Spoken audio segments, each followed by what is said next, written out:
Баршаңызға қайырлы күн, достар. Бүгін мен тарыдан майсөк дайындаймын. Өте пайдалы. Осы майсөк қазақилықтың дәмін сездіреді.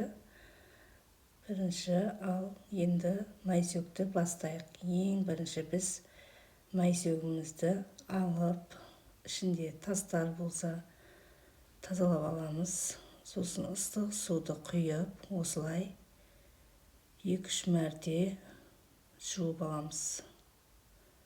Майсөктің кірі, шаңы кету керек. Осылай қайта жуып аламыз.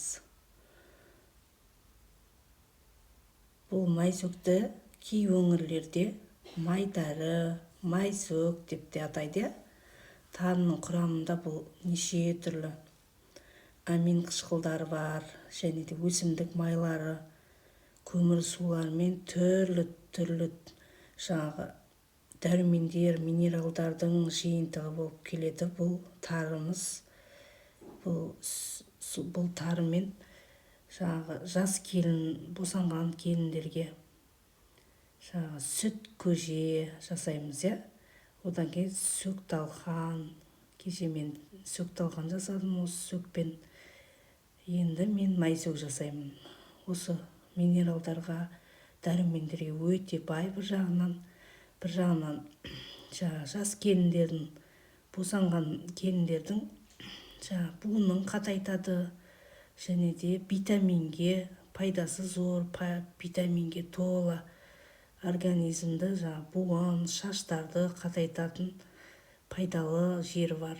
Бұл тары дегенді кей өңірлерде шай жасап, шай істеп, өне бойы осылай ішеді. Бір өңірлерде сосын дастарханнан үзілмейді бұл сөк.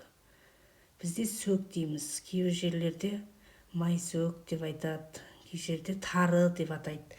Бізде сөк деп атаймыз. Негізі бұл сөктің неше түрлісі бар. Бидайдың сөгі бар, бидайдың талғаны дейміз, сөктің талғаны дейміз. Біз осы сөгімізден енді тарыдан майсөк жасаймыз. Осылай 2-3 мәрте тарымызды осылай жуып, таза майлығымызды осылай жайып аламыз. Бұл тарымыз жайылғаннан кейін суын майлыққа сіңдіріп, өзі кебеді, әдемі болып.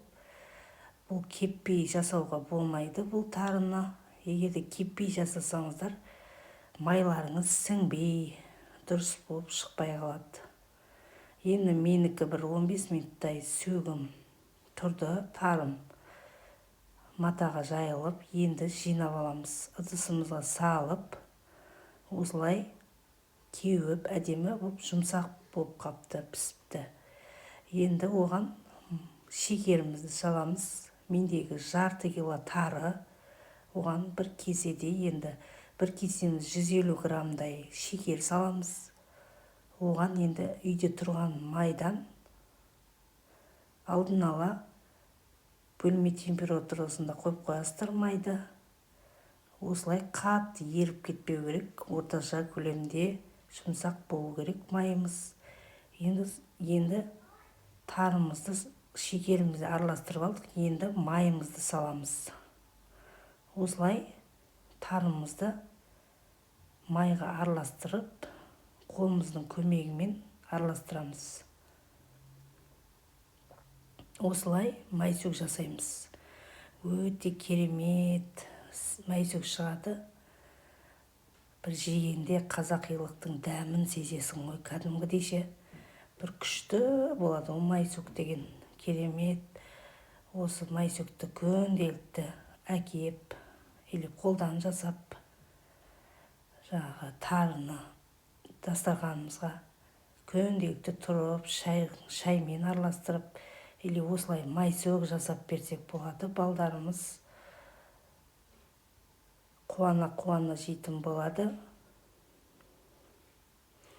Бұл тарының өте пайдасы көп негізінде.